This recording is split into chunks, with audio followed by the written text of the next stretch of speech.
राष्ट्रवादी काँग्रेसकडून पक्षाच्या प्रवक्तेपदावरील नेत्यांची नावं जाहीर करण्यात आलेली आहेत। मात्र या यादीमध्ये अगोदरच प्रवक्ते असलेल्या आमदार अमोल मिटकरी यांचं नाव झळकलंच नाही। याशिवाय पुण्यातील महिला नेत्या रुपाली ठोंबरे पाटील यांचंही नाव दिसून न आल्यानं या दोन्ही नेत्यांची पक्षाच्या प्रवक्तेपदावरून हकालपट्टी करण्यात आल्याची चर्चा माध्यमांमध्ये रंगलेली आहे। आणि त्यानंतर अमोल मिटकरींनी प्रतिक्रिया दिलेली आहे। पक्षाकडून कारवाईचं कोणतंही पत्र आलेलं नाही असं मिटकरींचं म्हणणं आहे। कारण काय असू शकते मी सांगू शकत नाही।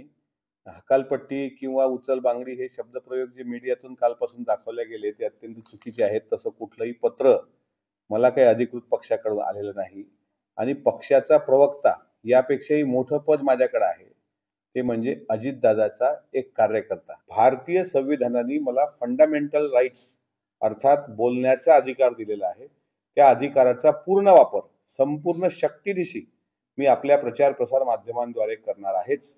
पण तुर्तास मी अजितदादा पवार यांचा एक कार्यकर्ता आहे आणि हे पद माझ्याकरता प्रवक्ते पदापेक्षा मोठं आहे। लोकशाही मराठी ऐका, पहा, जागरूक रहा।